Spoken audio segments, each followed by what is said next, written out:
Bismillahirrahmanirrahim. Assalamualaikum warahmatullahi wabarakatuh. Alhamdulillahirabbil alamin wa bihi nasta'in ala umuri dunya waddin. Sallallahu ala nabiyina Muhammadin wa ala alihi wa sahbihi ajmain. Amma ba'd. Saudara-saudariku kaum muslimin muslimat dimanapun berada, insyaallah pada kesempatan ini masih dalam keadaan sehat walafiat, tidak kurang satu apapun, serta dalam lindungan Allah Subhanahu wa taala. Pada kesempatan ini kita akan membahas sedikit tentang menjadikan mimpi sebagai petunjuk dari Allah. Karena mimpi termasuk adalah nubuah, termasuk kewajiban. Dan Nabi menyebutnya itu sebagai salah satu dari 46 kenabian. Mimpi ini kalau kita lihat dari penafsiran barat, bahwa mimpi itu berkutat pada karena diri sendiri. Mimpi itu karena dorongan diri sendiri, dorongan mental, keinginan yang terkekang, hayalan, ilusi yang terkekang, itu yang menjadikan seseorang mimpi. Jadi intinya mimpi itu berkutat kepada dari diri sendiri. Namun dalam Islam mimpi itu banyak ragamnya. Salah satunya mimpi itu termasuk nubuah, yaitu kewahyuan. Jadi bisa kita manfaatkan ketika kita meminta petunjuk, memohon jawaban atas permasalahan yang kita alami, bisa kita lakukan melalui mimpi. Bagaimana caranya?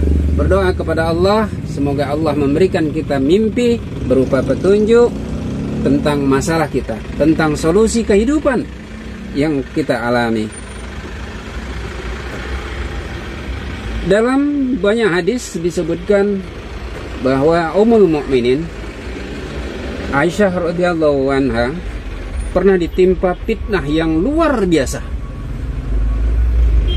Fitnah yang luar biasa dan mengguncang Nabi SAW dan para sahabat seluruhnya. Fitnah yang keji dan luar biasa. Dan itu Ummul Mukminin berharap dan berdoa agar Allah memberikan Nabi mimpi sehingga bisa mengklirkan, bisa menyelesaikan permasalahan fitnah yang dialami oleh Ummul Mukminin Aisyah radhiyallahu anha. Tapi Allah Maha Pemurah, Allah turunkan ayat khusus untuk menjawab daripada fitnah tersebut. Ini salah satunya. Ummul Mukminin tahu bahwa mimpi memiliki satu tempat di dalam kehidupan beragama, dalam kehidupan umat Islam. Di dalam sebuah riwayat juga terdapat bagaimana umat berbeda pendapat tentang amalan, tentang tasyahud. Lalu seorang sahabat diberikan mimpi bagaimana ia memilih salah satu daripada tasyahud tersebut. Kita ketahui banyak tasyahud, namun beliau dimimpikan untuk mengikuti tasyahud yang dilakukan oleh Ibnu Mas'ud radhiyallahu anhu. Ada juga sebuah kisah yang diceritakan oleh Nabi Muhammad SAW bahwa seseorang pernah bersedekah dari malam. Ketika dia bersedekah,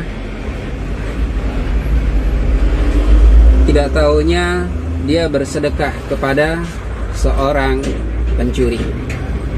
Keesokan harinya orang mulai membicarakannya, orang ribut karena seorang pencuri menerima sedekah. Ketika mendengar itu, orang yang bersedekah itu kembali meneguhkan hatinya, "Ya Allah, aku akan bersedekah lagi." Lalu malamnya itu ia bersedekah lagi. Namun ternyata ia bersedekah kepada seorang pezina. Dan keesokannya orang kembali ribut. Ternyata seorang pezina menerima sedekah. Dan ia kembali bertekad dalam hatinya, berdoa kepada Allah, ya Allah, aku meneguhkan hatiku, aku mau bersedekah lagi. Dan malamnya ia bersedekah. Dan ternyata ia bersedekah kepada orang kaya. Dan orang esok harinya kembali menceritakan dan heboh karena orang kaya menerima sedekah. Lalu orang itu pun kemudian diberi mimpi oleh Allah, yang dengan mimpinya menjelaskan tentang sedekah yang ia lakukan. Adapun sedekah kepada pencuri, semoga dengan sedekahnya orang itu bertobat sehingga mau mencari rezeki yang halal. Adapun sedekahnya kepada pezina, dengan sedekahnya itu maka ia akan bertobat untuk tidak lagi berzina. Dan adapun sedekahnya kepada orang kaya itu, semoga orang kaya itu, sedekahnya itu menjadi jalan orang itu bertaubat untuk mau mengeluarkan hartanya untuk bersedekah, untuk berzakat dan lain sebagainya. Itu beberapa contoh mimpi itu adalah nubuah, kebaikan, kabar gembira. Terutama kita di akhir zaman ini, ketika Nabi tidak ada lagi di sekitar kita, mimpi bisa menjadi salah satu kabar gembira bagi kita. Tidak ada salahnya, mungkin kita ada yang saat ini masih jomblo, bisa bermohon, berdoa, kiranya Allah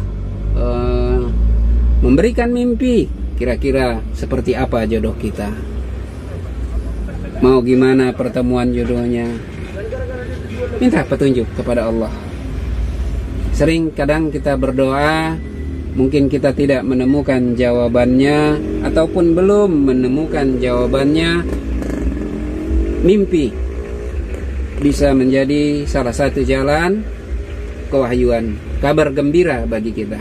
Silakan, ini bisa kita manfaatkan. Berdoalah untuk mendapatkan mimpi yang baik. Namun ingat, ketika mendapatkan mimpi, maka terutama mimpi jelek itu jangan diceritakan kepada orang lain. Cukup meludah ke kiri, membaca doa permohonan perlindungan kepada Allah Subhanahu wa Ta'ala, dan jangan ceritakan kepada orang lain.